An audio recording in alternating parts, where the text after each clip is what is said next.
How do you feel coming out of today with a 3-0? Feels pretty good, but it is still like a third, fourth place match. So like there's a certain level of disappointment attached to like whatever performance we give here because we all knew that we were good enough to be in the final, as we kind of showcased here, how dominant we were over clutch. I think if we actually, I guess, didn't choke later in the season and got first seed, then it would have been in hindsight, it would have been a pretty easy run to final. But unfortunately, chips fell where they did. So how do you guys think you would have done against them? Were you in the finals with them? In the finals, I mean, I think right now Team Liquid made us learn a lot, obviously. So like in hindsight, we probably wouldn't have known what we know now without losing to Team Liquid. So I do think we probably would have lost the finals. I do think they're the stronger team. So probably still would have lost in final, but still getting second is probably better than third, and coming for finals is way more exciting and hype. But I do think Team Liquid definitely deserved to win for sure, and they were a much stronger team than we were in semifinal. What did you guys learn from them in your loss?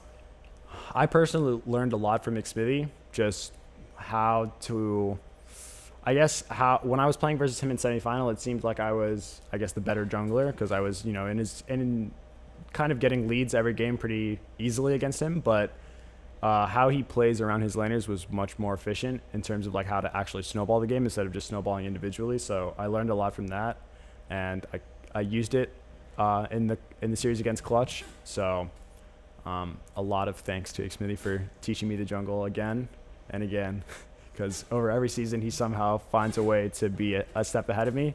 So hopefully summer that will change. You guys had mentioned in the press conference, I think it was Rick, where he had said you guys had experimented with rest in terms of subbing in some of your other players. Was that kind of the purpose, to give some of your laners kind of a break? Yeah, it seemed like after we kind of slumped in the summer later part of spring, Adrian and Phoenix especially were more stressed than everyone else, and I guess more down on themselves. So they asked for a 1-week break, and our academy members in those specific roles were also performing really well at the same time. So we thought there was no reason not to just like give them an opportunity. We were very confident that we could secure first place even with our subs, and we had I think a 55, 60-minute game against 100 Thieves, and then unfortunately we selected Nocturne in the tiebreaker, so it was a loss for sure. But I thought our subs did well. I didn't think it was a bad call. If I thought it was a bad idea, I would have never probably let it happen.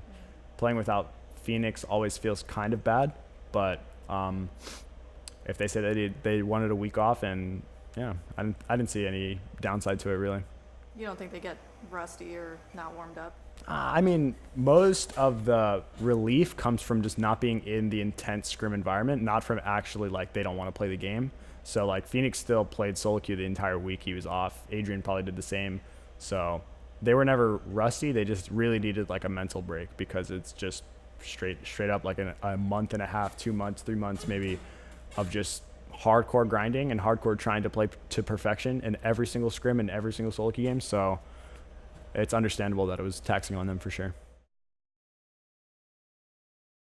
I was reading your recent Players Tribune article, and in it kind of seems like your mindset has gone from being frustrated when your team isn't reaching full potential to being sort of, in it said, reassured that Echo Fox has room to grow. So what goes into that like flip of perception there?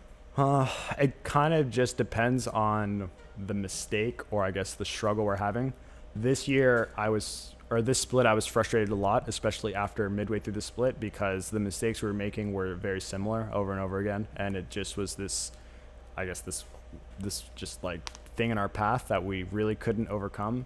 So for like 3 to 4 weeks, I was I don't want to say hopeless, but I was not very much expecting to overcome these kind of problems, and we did struggle a ton. Everybody, I mean, was witnessing how poorly we played, especially even in semifinal. Like our form was not that good.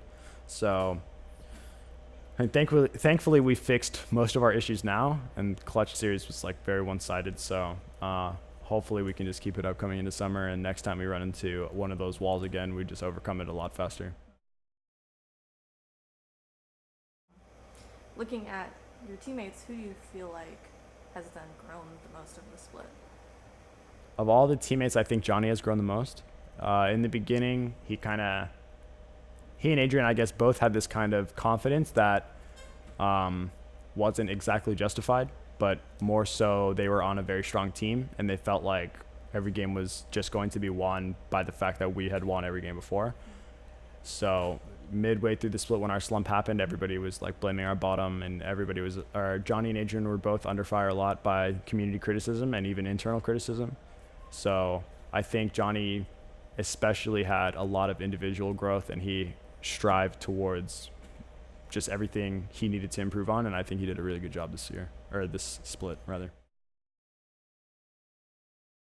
So looking at your bot lane early in the split and looking at them now, what do you think their performance has changed like? I think they overall just understand their roles a lot more in the team, and they understand what they need to do at the exact time, and they're not scared to pull the trigger when they have to.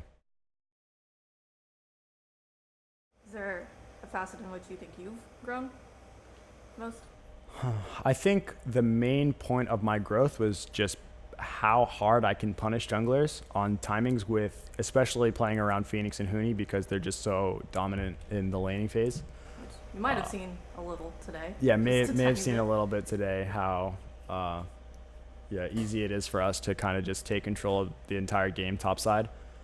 Also it just seemed like Lyra just straight up didn't play Olaf, so I think that's just a huge detriment to his team.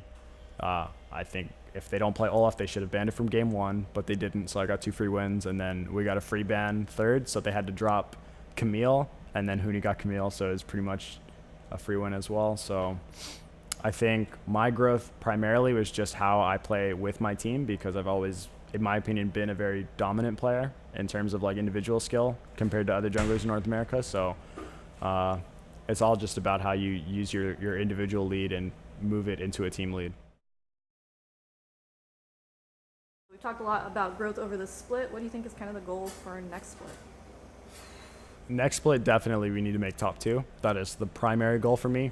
I want to have a general progression. So we went top 4 this split. I want to be top 2, and I want to go to Worlds. And then next year, if we haven't won Summer, I want to win at least. I mean, we should win twice, to be honest. I think we're all most likely going to stay together because we're all signed for 2 years. So I think if our roster stays the same, we have nothing but improvement to make. And I don't see how anybody will be able to stop us after we make these improvements that we need to. Is Rift Rivals going to be your first like international sort of? Yeah, I mean, I played at like an IEM once in Blue Moon, but I mean, I don't really count that because I pretty much played versus like some really garbage like Vietnamese team, and then I got destroyed by Samsung, and then I just went home after losing to Kongdu. Is there an EU team you really want to take down? All of them. I think our region, from watching ULCS, I think our region is just a lot stronger. So, and I definitely think a lot of the EU junglers are pretty bad, like considerably worse than North America. So I feel pretty confident obviously now, but you know, it's going to be like a month or however long until Rift Rivals actually comes around. So, you know, we'll see what happens then. But if we had to play right now, I think we'd smash them for sure. In that comparison, do you think it's like the individual skill or more like the team or even the meta? It just seems like they don't maybe we just have a different understanding of the game, and obviously I'm biased towards our understanding of the game, so it's impossible to tell from, you know, just watching 2 different regions play, because players are different, teams are different, and you know, how they want to play the game is obviously going to be extremely different too. So it's just about who's going to show up on game day or whose strategy is going to work better. For more league interviews and analysis, subscribe to our channel. You can also find stats, discussions, and more on our website and mobile app at blitzesports.com.